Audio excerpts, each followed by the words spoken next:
Tuition পড়ে বাড়ি ফেরার পথে এক চতুর্থ শ্রেণীর ছাত্রীকে ধর্ষণ করে খুনের ঘটনায় কার্যত রণক্ষেত্রের চেহারা নেয় দক্ষিণ 24 পরগনার জয়নগর অঞ্চলটি। দীর্ঘক্ষণ নিখোঁজ থাকার পর গভীর রাতে পাওয়া যায় ওই ছাত্রীর মৃতদেহ। ফুলতলি থানার কিপাখালীর বাসিন্দা চতুর্থ শ্রেণীর ওই ছাত্রী জয়নগর থানার মহিষমারিতে শুক্রবার দুপুরে টিউশন পড়তে যায়। 2:30টার সময় টিউশন পড়তে গিয়ে সন্ধে পেরিয়ে গেলেও না ফেরায় চিন্তায় পড়ে যান বাড়ির মানুষজন। অভিযোগ, তখন পুলিশের কাছে অভিযোগ করতে গেলে পুলিশ তা শুনতে চায়নি। একটা বাচ্চা মেয়ে 10 বছরের মেয়ে কালকে এখান থেকে পড়ে বাড়ি ফিরছিল, তাকে দুষ্কৃতীরা তুলে নিয়ে ধর্ষণ করে খুন করেছে। এখানে একটা বাচ্চা আর বাবা এসে এখানে অভিযোগ জানিয়েছে এই আইসি ক্যাম্পে।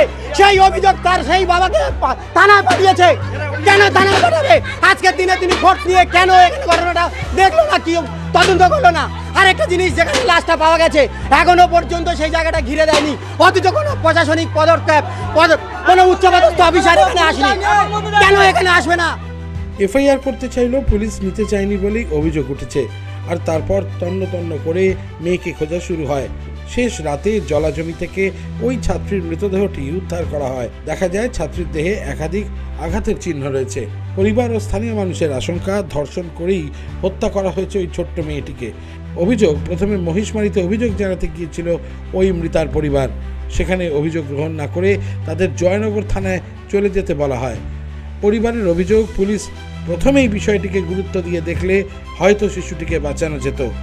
রাতে পুলিশ তদন্ত শুরু করে। সিসি ক্যামেরার ফুটেজ দেখে এক যুবককে চিহ্নিত করা হয়। ফুটেজে দেখা গিয়েছে যুবক সাইকেলে করে শিশুটিকে নিয়ে যাচ্ছে। ওই যুবককে রাতেই আটক করে পুলিশ, পরে তাকে গ্রেফতার করে। শিশুটির দেহ ময়না তদন্তের জন্যই পাঠানো হয়েছে।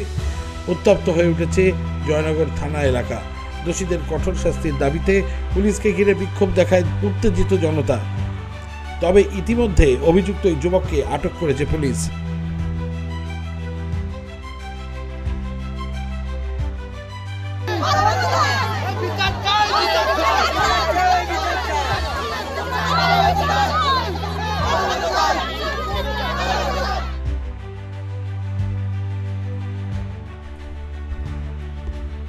Democratic Indians.